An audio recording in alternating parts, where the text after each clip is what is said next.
This right here gonna be a cakewalk.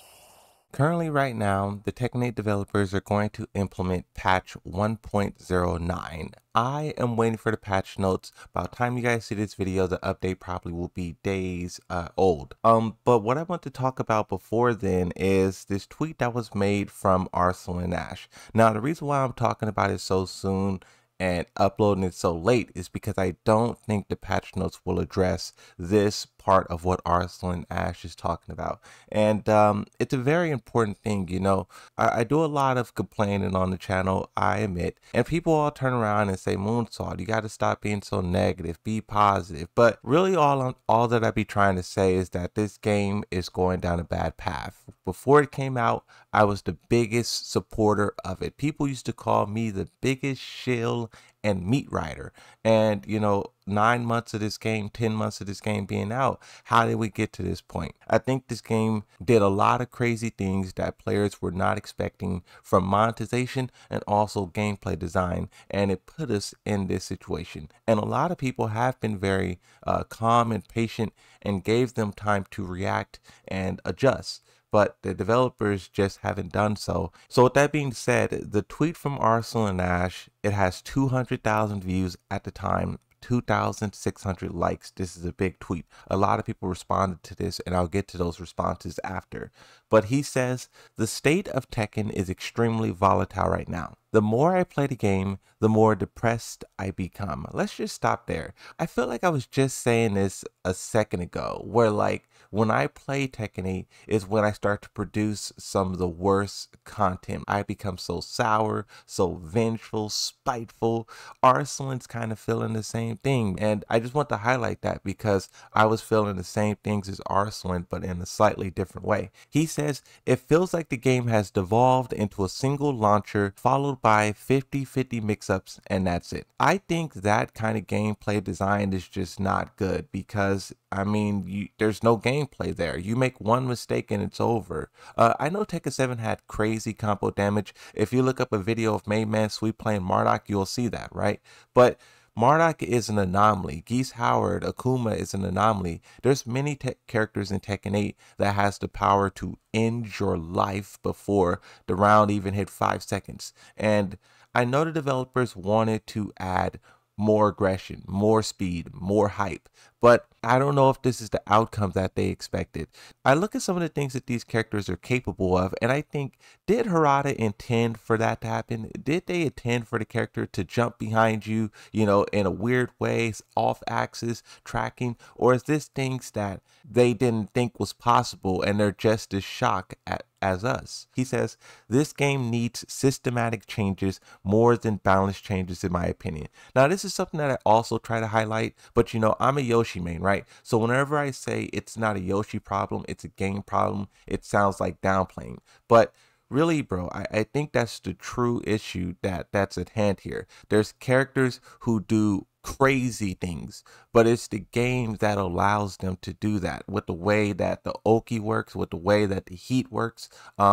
And this is something that I would like to see them address across the board. So this part here, I will look at some of the responses. Kaiser says, I agree. It has fun moments, but too often a round goes down to one launcher, then chip, and mix heat. I hope they change a lot next season. A lot of people are looking towards next season too. They hope that season 2 will be the saving grace. I think the developers will be smart to look at everything that everyone is saying and then want to do better from that, right? Someone says, wasn't it much worse in Tekken 7? Difference being that it was also much more boring. I want to look at what someone says in response to this. 23 likes. Oh, 53. Let's look at this one. It wasn't boring. The only people who say that are people who can't watch a 2-minute video without indie mobile game playing at the bottom of the screen. Tekken 8 is way more repetitive game. You can play aggressive Tekken 7 and had more strategic. Yeah, so this is the thing about Tekken 8 as well, is that there's a lot of repetition. For Yoshimitsu, right? Yoshimitsu, I find myself constantly trying to go for back 2-2,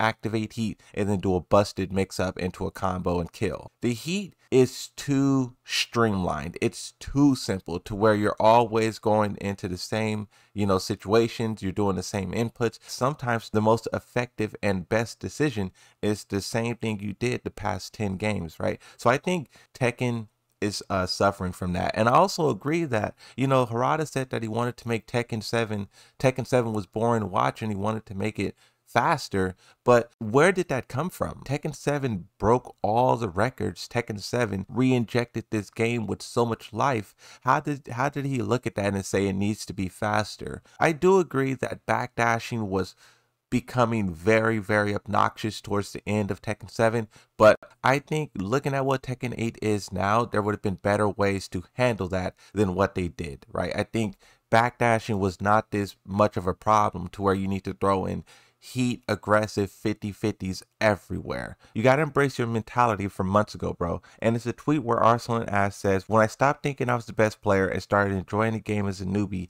everything changed. Embracing this mindset helped me improve and truly enjoy playing.